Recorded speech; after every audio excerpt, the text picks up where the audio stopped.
வணக்கம் ரிவி. அதாவது கர்நாடக அணைகள் நிரம்பி தமிழகத்திற்கு உபரி நீர் வந்தால் மட்டுமே மேட்டூர் அணை உரிய காலமான ஜூன் 12ஆம் தேதி திறக்கப்படுவது வழக்கம்.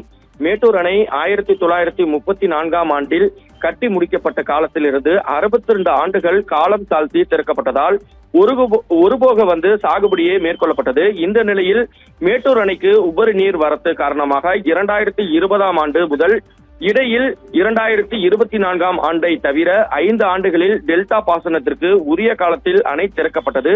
இதன் மூலம் டெல்டா மாவட்டங்களில் குறுவை பருவத்தில் இலக்கை விஞ்சி நெல் சாகுபடி செய்யப்பட்டு கொள்முதலிலும் சாதனை படைக்கப்பட்டது. இதே போல 2020ஆம் ஆண்டு முதல் 2024ஆம் ஆண்டை தவிர மற்ற ஆண்டுகளில் சம்பா தாளடி பருவ நெல் சாகுபடியும் வெற்றிகரமாக அமைந்தது.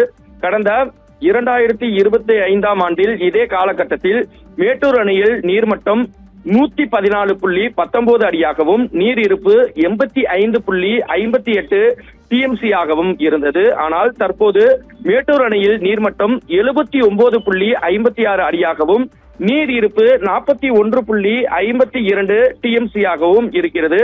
மேட்டூர் அணையில் நீர்மட்டம் 90 அடிக்கு மேல் இருந்தால் மட்டுமே டெல்டா மாவட்டத்தின் பாசனத்திற்கு தண்ணீர் திறப்பது சாத்தியமானது. தற்போது நீர் இருப்பு மிக குறைவாக இருப்பதால் மேட்டூர் அணையை இந்த ஆண்டும் ஜூன் 12 திறக்கப்படவில்லை.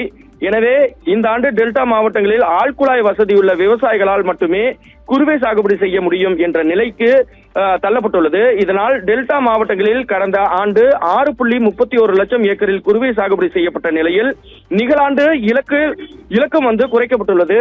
இதில் தஞ்சாவூர் மாவட்டத்தில் 1.57 லட்சம் ஏக்கரிலும், திருவாரூர் மாவட்டத்தில் 97,000 ஏக்கரிலும், மயிலாடுதுறை மாவட்டத்தில் பாத்தீங்கன்னா 87,000 ஏக்கரிலும், நாகை மாவட்டத்தில் 3,000 ஏக்கரிலும் என ஏறக்குறைய 3.44 லட்சம் ஏக்கருக்கு மட்டுமே இலக்கு நிர்ணயிக்கப்பட்டுள்ளது என்பது குறிப்பிடத்தக்கது. மேலும் தஞ்சை கல்லணையில் தண்ணீர் திறக்கப்படாததால் மணல் மேடாகவும் அதாவது பாலைவனமாகவும் தற்போது கல்லணை காட்சி அளிக்கப்பட்டு வருகிறது. இந்த தண்ணீர் திறக்கப்படாதது விவசாயிகள் மத்தியில் பெரும் வேதனையையும் அதிருப்தியையும் ஏற்படுத்தியுள்ளது.